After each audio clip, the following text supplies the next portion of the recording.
Well, I see a beautiful little boy that needs a stable home and 2 loving parents. That's the answer you practiced for the judge. You're talking to your mother now. Is that really all you see? Mama, when this baby cries for his mama, he's not crying for me. He's not even crying for Margaret Cochran. He's crying for Marcy. All Todd thinks about is biology, but that little boy, all he knows is Marcy. It's going to take him time to adjust. So he doesn't remind you of Margaret? No. He's an innocent in all this. There's not an ounce of her evil in him. There's not an ounce of you in him either. It can't have been easy to take him in, knowing what you know, how he came to be. Well, Todd and I talked about this. I mean, way before we even knew that Sam was with the McBains. I promised Todd that I would help him raise his boy, even if we weren't together, because we make a great team, right? I mean, you can say a lot of things about Todd and me. I mean, we've definitely made our mistakes, but we have terrific kids. And so do I. But nothing could have prepared you for what it would be like to hold that little one in your arms, to be alone with. You know what, Mama? I can do it. I can do this. If you can't, better to say something now than to resent that little boy. I don't resent him. It's just going to take me some time to get to know him and to get to love him. Are you worried you might not be able to? Well, when I thought I saw Margaret here earlier, she said that I hoped that she would take the baby away. But I'd be glad about that. You know, if that's what's really going on in my psyche, I mean, maybe that's what I really want. Let's dispense with the pretense of civility, shall we? You didn't like me congratulating you and Clint. I like the way you did it. You didn't think I meant it? See? You are not out of it. I don't want to be your friend, Nora. That's a good thing. But I am going to have to be living here for a while, and since we're going to be seeing each other, I think that it would be good for everybody if we could learn to tolerate each other. Okay. How? You know, I think we'd actually get along pretty well if you would just stop going after all of my ex-husbands. And you should stop going after mine. Try not to kill this one, though, okay?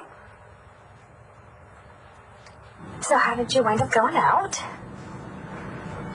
Would you want coffee? Nope. Okay, well then, if there's nothing else... Well, actually, there is. You just said there wasn't. I know, the thing I'd like is, I'd like to take a very lovely woman out tomorrow night, and I'd like that lady to be you. And you said yes? No, I didn't. I said no. You know, honey, look, I was not looking for romance in Paris, Texas, okay? I was looking for a clear head, and in my mind, the two just didn't go together. But you changed your mind. No, actually, I didn't.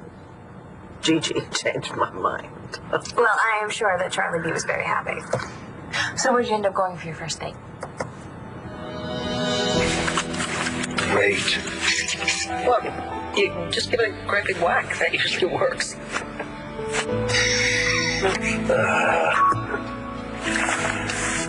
Coming back to me now. Broken speaker at the drive-in. Well, that was the excuse the fellow used to always get for not being able to watch a movie.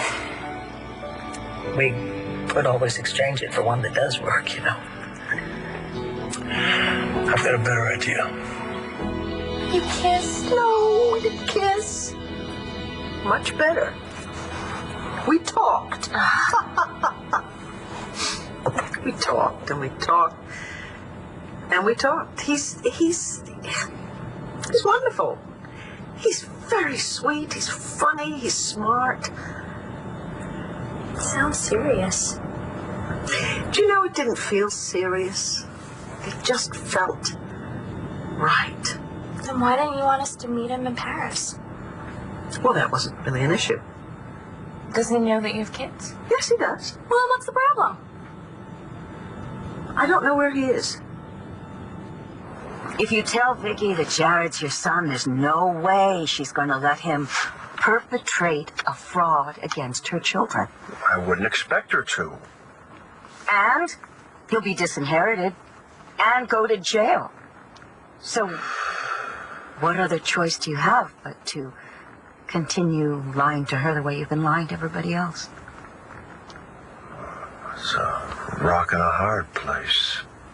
I am so sorry that Vicky chose not to tell you who she really is. But she did. So now I'm afraid you have a pretty tough choice to make.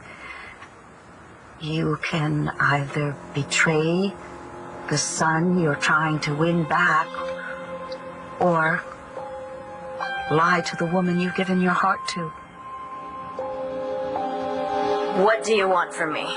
Your vote is probably the only reason he asked you out. Well, if that's true, then it definitely backfired. Because now that I know you're my uncle, I look at you and I think, ew. Good afternoon, Patty. Were you able to line up the conference call? Yes, they're already on the speakerphone. Good. Bo, wait a minute. Yeah. You hardly said 2 words on the way over here. I've got a lot on my mind. Are you sure that's all? No, I didn't. Look, Clint, I'm fine with you and Nora being a couple if that's what you are. So don't ask me about it again, okay? Bo, I didn't. Well, don't. Oh, here's Uncle Bo, guys. Hi, Sarah. How are you, Nash? Good to see you, too. All right, I'm told that we have Kevin, Cord, and Joey on the line, and we're already behind, so let's get this thing moving and let the London men go to bed. Shouldn't we wait for Jessica and Natalie? Oh, didn't you hear they flew to Texas to make sure the moms are all right? I guess they're not going to make it.